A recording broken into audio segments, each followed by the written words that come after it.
On today's show, I'm talking about the best prospects in the Rangers system, a quartet of fantastic pitchers, and, if not for Wyatt Langford, maybe the best prospect the Rangers have had since the days of Jerks and Profar. All that and more on this episode of Locked On Rangers. Let's get into it.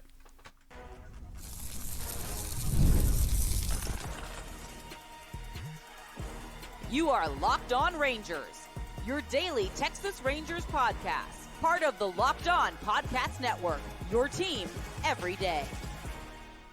You are locked onto the Texas Rangers, the first and best daily Rangers podcast. I'm Bryce Patrick, a cripplingly addicted Texas Rangers fan, covering this team for 11 seasons, including all 6 as the founder and host of this podcast. Thank you all so much for making Locked On Rangers your first listen every single day. If you're not already, you can follow me on Twitter at Bryce Patrick. You can follow the show at Locked On Rangers. Hit subscribe on your favorite podcasting platform and on YouTube, where the best way you can help grow the show is to comment nearly any single thing below.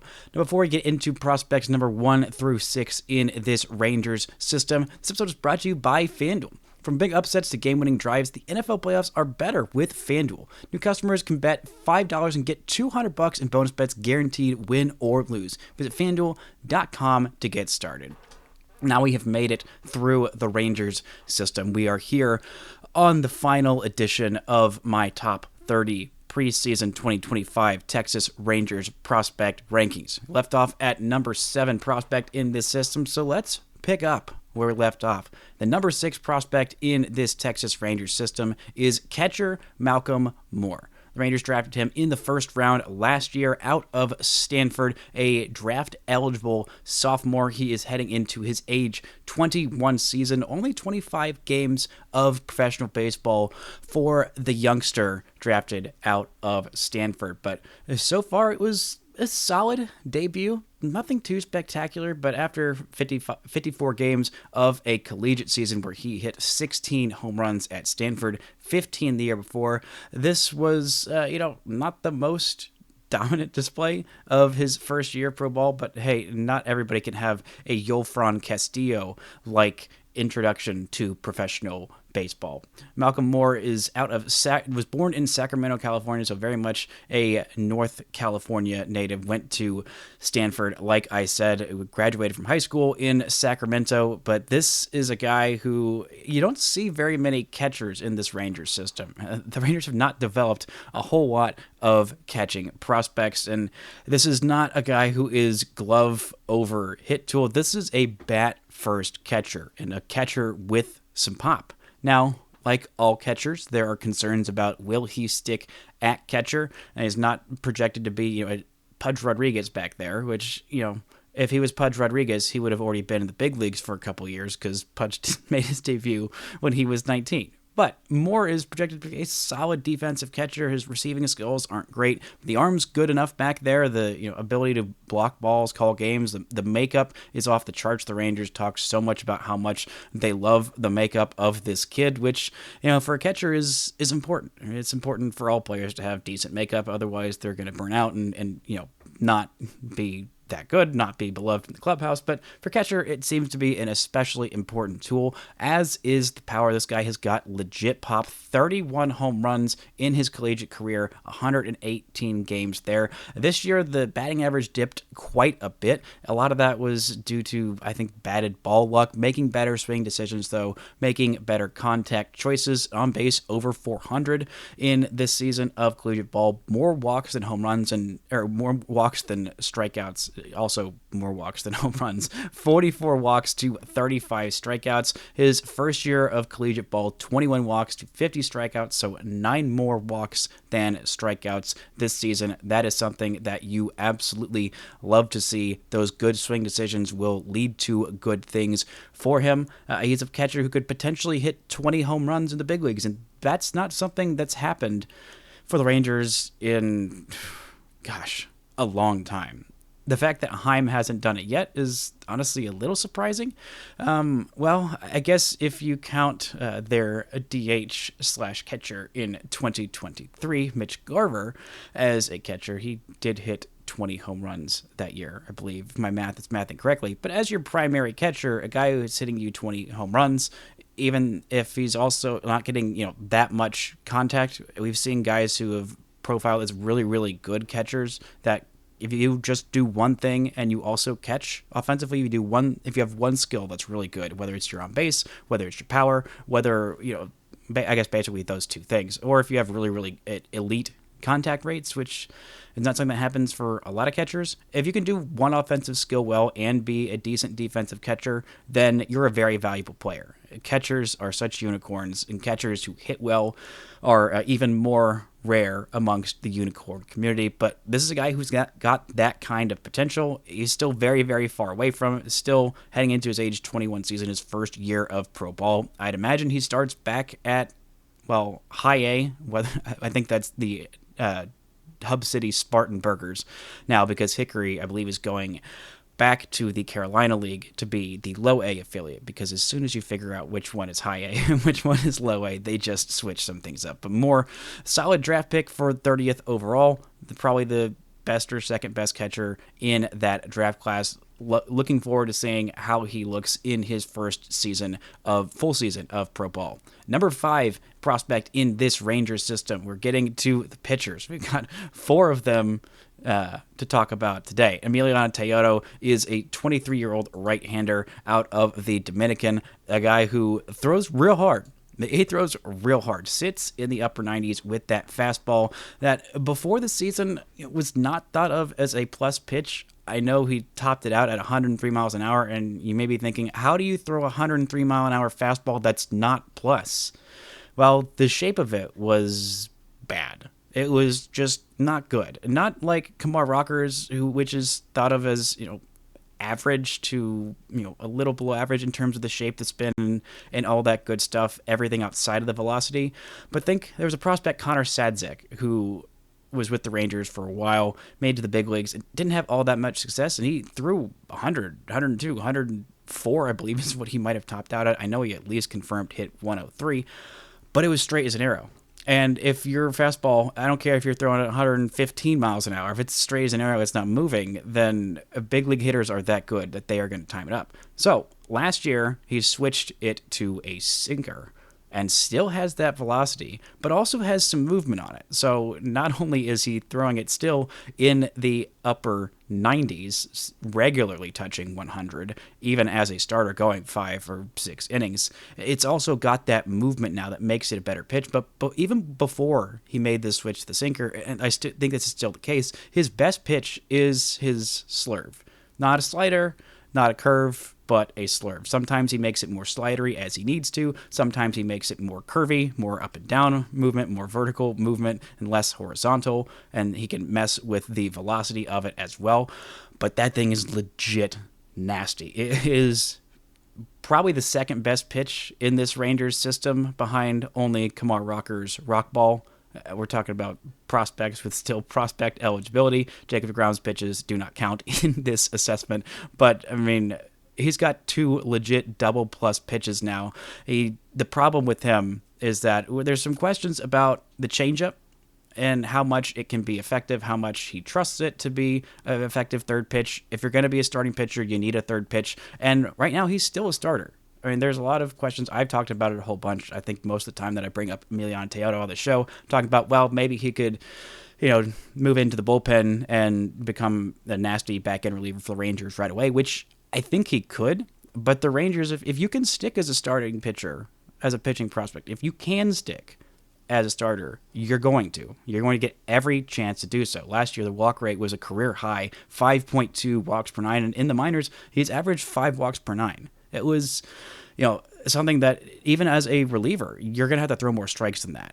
You're going to get yourself into trouble if you're not throwing strikes enough. But I mean, last year, a 1.98 ERA in 20 games, 86 1/3 innings, 110 strikeouts, and just 4 home runs. This guy was durable. This guy was good. This guy was consistent. I saw him in person, and I think 3 times last year, and he looked just so good.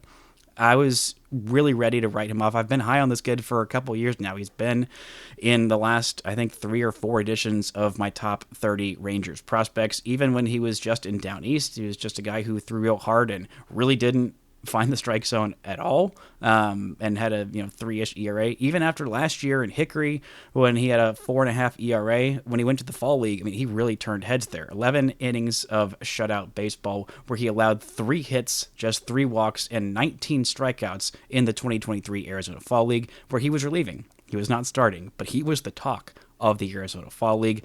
This was a great step forward. I think he starts next year in AAA Round Rock, and we'll see how those more advanced hitters do, chasing his pitches, if he's going to stay in the strike zone, if he can keep throwing strikes, that he could be a starter with the potential to be as high as a number 3. Dare I say, it depends on how that changeup goes. If you've got 2 double plus pitches and 1 average pitch, then you could probably be a number 3 starter. If that changeup becomes a plus pitch, I don't know that it can. Maybe it can. But if that's the case, then maybe you look at a number 2 starter, but legit number 3 starter potential, if not back-end starter potential, maybe more useful as one of the nastier relievers in baseball, which this guy absolutely can be. He just needs to throw a few more strikes. Coming up, we're talking about another pitcher who I've talked about maybe more than any other player on the history of the show, outside of course, Joey Gallo. Talk about all that and more right after this. This show is brought to you by Game Time. I love going to live events, whether it's sports, music, theater, or comedy. One of my favorite memories last year is going to a baseball game and seeing one of the prospects I'm going to talk about later. I love going to Frisco Rough Riders games, but sometimes it can be hard getting tickets to those games or to any other live event you're looking to go to, but not with Game Time. Game Time makes it so easy, and if you're wanting to see some of these prospects that I'm talking about today, you can go check them out in Frisco and get your tickets via Game Time. It is the best way to get tickets to any kind of live event you're wanting to go to, whether it's a Rough Riders game, whether it's a concert, whether it's a comedy show, whether it's some musical theater. No matter what you're looking to get your tickets to, get them on Game Time and take the guesswork out of buying tickets with Game Time. Download the Game Time app, create an account, and use code LOCKEDONMLB for $20 off. Download Game Time today. What time is it? It's Game Time. Shout out to the areas making Locked On Rangers your first listen every single day. I'll be back on Monday talking about who knows what. Maybe a little bit more prospect talk. Maybe we shelve prospect talk for a minute. Probably talk a little bit about what's going on with Roki Sasaki in that timeline, because I think we'll start finding out some things a little sooner, early on next week. Now, let's get into the number 4 prospect in this Rangers system. A guy who a guy who maybe you love, maybe you're frustrated with them. It is right-handed pitcher Jack Leiter. Now, what more is there to say about Jack Leiter that I haven't already said? I think I have said every word that I could say about Jack Leiter. He is the guy who I know that I've talked the second most about on this show. First most, obviously, my large adult son, Joseph Nicholas Gallo. But Leiter had a breakthrough season last year after years and years and years. Well, really just years and years. It was just 2 years. It feels like he's been in the Rangers system for so long, and I've been talking about him for so long, but this was only his 3rd pro season. His first pro season was in 2022 with Frisco Rough Riders. Frustrating season, a very, very aggressive assignment. I feel like that bears repeating that, I know that he was showed as this polished pitcher. I thought he would be very, very polished and just move the system very quickly. But again, starting your pro career in AA, coming out of the SEC, I know the SEC is very good and even was very good in 2021 when Jack Leiter was in there and carving it up. But that is just such a massive jump. Went back to Frisco, spent most of the season there in 2023. This year, last in 2023, also made his Round Rock debut. Just one game where he got lit up a little bit. This year, started the season in Round Rock. I think he was just happy to not be in Frisco again to start the season. And it looked like a little bit more of the same. A little bit more of just missing glove side repeatedly with his fastball, not trusting the slider and curveball enough, and then, getting good strikeout rates, having bad walk rates, and giving up a lot of loud, hard contact. But then something happened, and the Raiders put him on the development list. He was out for basically 2 weeks or so. And then when he came back, he just looked like a very, very different pitcher. It was from that start on the 15th of August against the Albuquerque Isotopes. Only went 3 2/3 innings then, only allowed 1 hit and 1 run, but he struck out 11 strikeouts, and he looked absolutely untouchable. And more important than that, he only walked one. You thought, okay, all right. This looks like a different version of Jack Leiter. This looks like the guy who the Rangers drafted, second overall. This looks like the guy who, is not just Al Leiter's son, but this is his own guy. This is a guy who could be a big league starter, and not just that, but a pretty good one. Maybe not quite ace, but the number 2 starter potential was starting to look there. And then he followed it up with another great start against the Salt Lake Bees in a very, very hitter-friendly park, and he went 5 2/3 innings, struck out 9, and only walked 1 and allowed 1 run. That was a really, really good outing. And then he went back up to the big leagues, and he had that start against the Yankees. I know the final line was not pretty, and the same thing for his start against the Angels. The line wasn't super pretty, but that start against the Yankees, again, it was a lot of relievers coming in and allowing inherited runners to score when he should have just been out after those 5 innings. But that one curveball that he threw, actually had a couple of them. I think both of them were to Aaron Judge. Those 2 curveballs that he threw to Aaron Judge to strike him out, the 12-6 curveballs that just look like they're going to land right in the middle of the zone and then just dive right into the dirt. That was college Jack Leiter. That was peak Jack Leiter. The fastball, you go and look at it on Baseball Savant, and the extension that he gets on it, the shape of it, the velocity of it, it's averaging 96.4 miles an hour. That's really good, but it was getting shelled because he didn't trust his other pitches. He didn't trust that he could throw his other pitchers for strikes, to be more specific. He needs to have that changeup, a little bit more trust in that. It's not just that he's throwing the 4-seamer 52% of the time. That percentage is fine, but it's just that big league hitters know if he's going to throw me a strike, it's going to be a fastball, and I can sit on that, and I can crush it. If he's going to try and throw me a slider, I just don't chase. He wants to throw me a curveball, I just don't chase because he can't throw those for strikes. But then he started doing that a little bit more consistently. Started doing that with the cutter, with the changeup. And if he can land those pitches for strikes and make big league hitters respect them, then that fastball can be that effective weapon for him. It can be a dominant weapon for him, and he can get back to the kind of pitcher with that upside of a number 2 starter.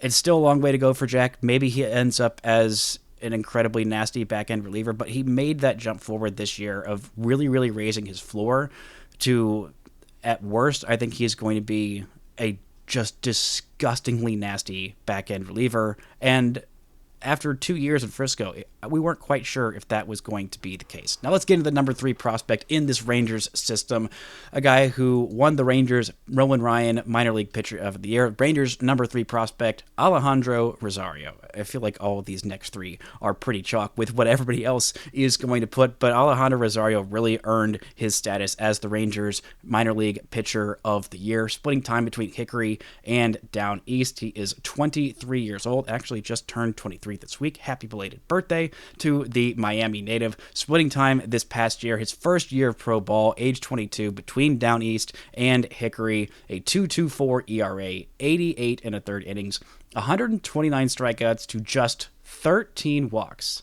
Yeah, 13 strikeouts per 9 and just 1.3 walks per 9, and only 2 home runs given up all season long. This guy has 3 legit plus pitches.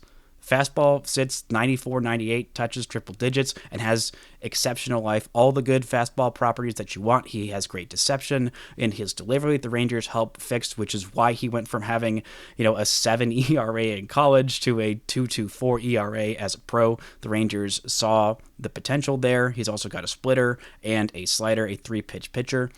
Maybe the Rangers want to add a curveball just to kind of help with, go against lefties and also make it a little bit deeper into games. If you've got that 4th pitch, I think that could definitely help him out. I don't have any inside information if the Rangers are doing that, but this guy really just completely changed what I thought about him when the Rangers drafted him in the 5th round of that 2023 draft. I thought, what are you doing? This guy has a 7 career ERA, or I think it's around 6.5 career ERA in college in Miami. He is not one of their best players. What do you see in this kid?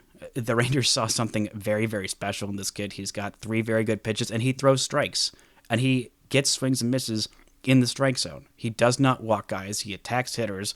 He has been, he threw 88 1/3 innings this year, his first year as a pro. 18 starts. The Rangers were able to keep him healthy. He didn't quite make his AA debut. He was called up to AA, but didn't make his debut. I am so excited to see what this guy looks like in Frisco next year. I don't think he's going to make his big league debut in 2025, but if things break really right, maybe that ends up being the case. I think 2026, maybe either he breaks camp with the Rangers rotation in 2026 or he gets there around mid-season 2026. Is still a long ways off. I mean, he is just now this year probably going to be in AA, hasn't pitched above high A Hickory, but what we've seen so far has been absolutely sensational for Alejandro Rosario, and going from not on really much of anyone's radar, at least any of the prospect writers that I was talking to pretty much I think going to be a consensus top 100 prospect in baseball.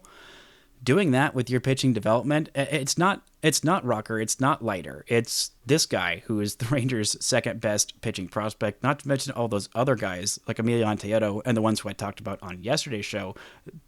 This kind of a thing indicates how much better the Rangers are at developing pitching prospects, identifying good pitching prospects, drafting them, making them better, and turning them into potential legit number 2 big league starters. Coming up, we're going to talk about the top 2 prospects in this Rangers system.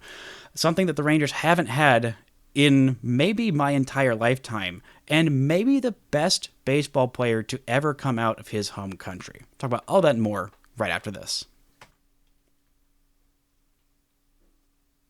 This show is brought to you by FanDuel. From big upsets to game-winning drives, the NFL playoffs are better with FanDuel. Because right now, new customers can bet $5 and get $200 in bonus bets guaranteed. That's $200 in bonus bets, win or lose. The FanDuel app gives you everything you need for live bets, from same-game parlays, and so much more. Right now, they've got Super Bowl odds up, and I'm a little shocked to see that the Chiefs aren't favorites. They are the second favorites. Favorites right now, the Detroit Lions plus 320, the Kansas City Chiefs at plus 370. They've also got baseball odds up there. The Mets, the fourth favorites to win, tied for the third favorites with the Yankees at plus 950. I'm sure Yankees fans feel totally great about that being tied with the Mets for the third best odds to win the 2025 World Series. Go check out all the action. Visit FanDuel.com to join today. You'll get started with $200 in bonus bets. That's FanDuel.com. Make this playoff season unforgettable with FanDuel, an official sportsbook partner of the NFL. Now let's get into the number 2 prospect in this Rangers system. There's only 2 guys left, and I'm pretty sure you can guess. If you're listening to this, you can guess who both of them are. The number 2 prospect in this Texas Rangers farm system is Kumar Rocker.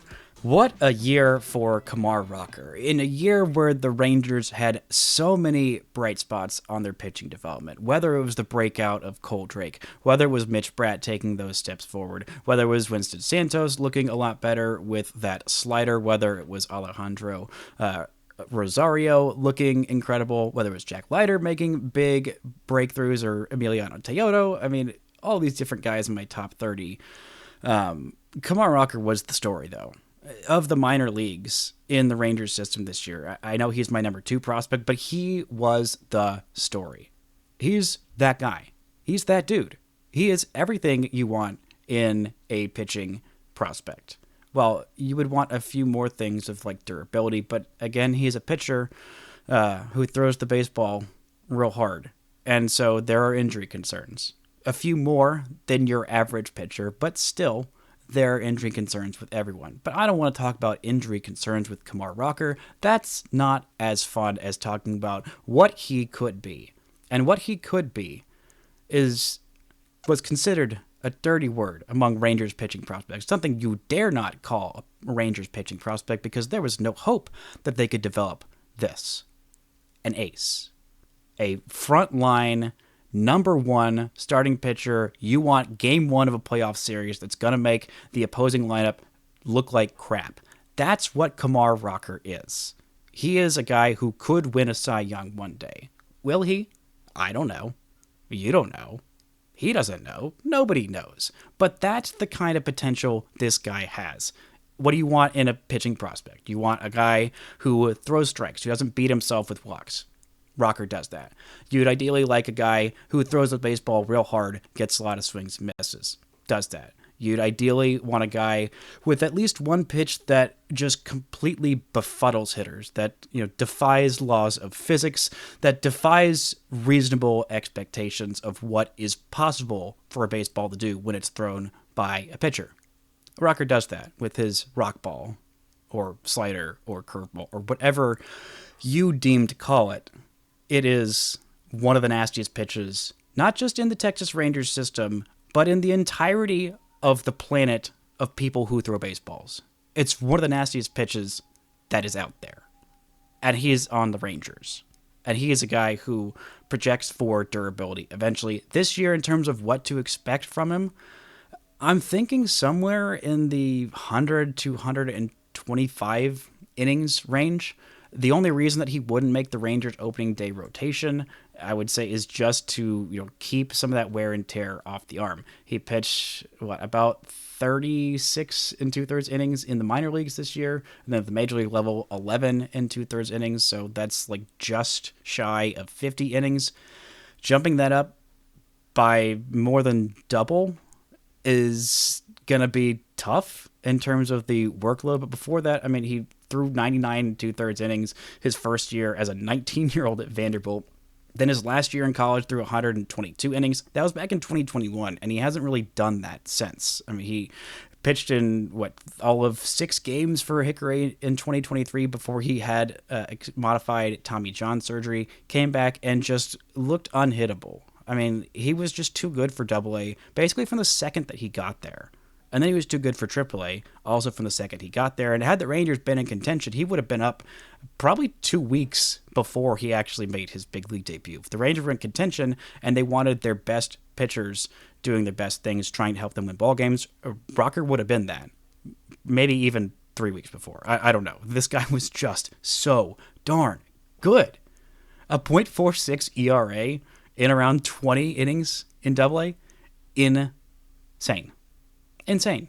And then a 180 ERA in his only 2 starts that he had in AAA. 18 strikeouts in 10 innings. He was just unreal. This is something that the Rangers haven't had in my 11 years now of covering prospects, or I think the 11 years before it, or maybe even 11 years before that. I mean, this is just not the type of guy that you get very often. That's why the Rangers drafted him 3rd overall. I know they paid him under slot money, and they also wanted to use that as a chance to maybe see if Brock Porter would work out. But guys with this kind of potential, I mean, the potential much higher than Leiter, who they drafted 2nd overall the year before. But again, the concerns are there with the durability and the how much is he going to trust that changeup to be that third pitch? How much can he get hitters to respect that he can throw that curveball, slider, whatever for strikes and then to still chase it? We saw some of those struggles in his 2nd and 3rd games at the big league level against Seattle, or not as much against Seattle, against the Blue Jays and against the A's. But this is legit top end rotation, number 1 ace, homegrown. It is a beautiful thing to see, and I cannot wait to see what Rocker is going to do in the big leagues this year, because I think it's going to be really darn good. Now, the number 1 prospect in my Texas Rangers farm system, pretty much universally, is Sebastian Walcott, the still 18 for another 2 months shortstop from Nassau in the Bahamas. The sky is not the limit with this kid, because the sky is too low for the ceiling of what this kid potentially could be. Listed at 6'4", 190 pounds, still has some room to grow, but already putting up, as Grant Schiller so eloquently put it in his write-up for Baseball Prospectus, frankly, stupid exit velocities in the 110s, 112. I don't know what his max exit velocity has been so far. I think it's probably something around 115. And if you're doing that as an 18-year-old, that's quite literally insane. Now, is he going to stick at shortstop long term? Maybe be the heir to Corey Seager that moves Seager off of shortstop? I'm not entirely sure. He's going to start this season in AA Frisco. He started last year in Hickory, 4 years younger than the average player. First couple weeks was brutal, absolutely brutal for him. Got obliterated. The ability to recognize higher quality, breaking stuff and change-ups and off-speed stuff, things like that, it's still a work in progress. But in terms of the raw tools, I mean, the raw power is literally top of the scale. His arm is, quite frankly, calling it a bazooka seems like it's underselling it. He's also got plus speed. He's got plus makeup. This is a kid who loved to take on a challenge, and he's going to be the everyday starting shortstop of the AA Frisco Rough Riders as a 19-year-old. The last player to do that was Jurickson Profar. The only other one to do that was Elvis Andrus. Both those guys, pretty nice big league careers. And Sebastian Walcott could have not just a nice, but a fantastic big league career. There have only been 9 players to make the majors out of the Bahamas. Just 9. And most of them did not play all that much. I mean, let's see, 1, 2, 3, 4, 5 of these guys played fewer than 25 games of the 9 that have made the big leagues from the Bahamas. The best player from the Bahamas ever is Jazz Chisholm. He's been to an All-Star game once. He's the only one who's ever done that. He's only been to the big leagues for 5 seasons and has 8.64 career WAR. The next closest is Andre Rogers, who played in the 50s and the 60s. He played for 11 seasons, and he had a 6 WAR and was fine. So the bar for best player ever from the Bahamas is basically Jazz Chisholm. And I think this kid can be better than Jazz Chisholm. Maybe he ends up in right field, but he's got that bazooka arm, so that'd be pretty darn good in right field. And if the Rangers outfield for a 5-6 year stretch is Wyatt Langford in left field, Evan Carter in center field, and of course Sebastian Walcott in right field, that's incredible. That is 3 legit, guys who were at one point considered one of the top, 2-3 prospects in baseball. I think that he's going to universally be a top 10 prospect in baseball this year. I think Baseball Prospectus, maybe they'll have him even in the top 5. I mean, the ceiling on this kid is a guy who hits 40 home runs, could be a shortstop that's good, a not just passable defensive shortstop, but maybe not quite Gold Glove. But again, I don't even know what the ceiling of this kid is. He's been a legit good shortstop for basically his entire minor league career, which is, again, only 2 years because he is so freaking young. Maybe he moves to third base. Maybe that moves Josh Young off of somewhere. But this kid has just, frankly, unlimited potential. Now, the floor is still, he could get to AA and get his lunch eaten and maybe not make the big leagues at all. It's possible. It's entirely possible, but we'll learn a whole lot more. And I thought last year was, frankly, too aggressive an assignment, having a guy who had played 5 minutes of professional baseball, starting him in high A. And the first 2 weeks, it looked like maybe it was, until it wasn't, until he figured it out, until he started getting, frankly, maybe even a little bored towards the back end of the season. Maybe he could have been in AA at the midpoint of last season. Maybe midpoint's a little early, but definitely by late July, early August, the kid was ready for the next level. And that was an entirely, maybe even too aggressive assignment for just about anybody but Bam Bam Sebastian Walcott. But I mean, think of a guy who hits 40 home runs, plays elite defense in right field, and, maybe has an 850, 900 OPS. That's the kind of ceiling on this kid.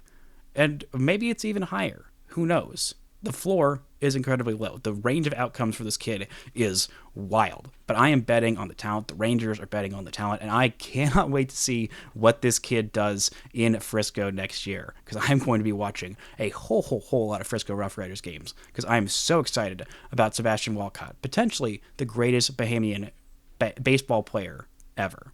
That's going to do it for today's show. Thank you all so much for listening to this week's shows. And until next time, don't forget to enjoy baseball.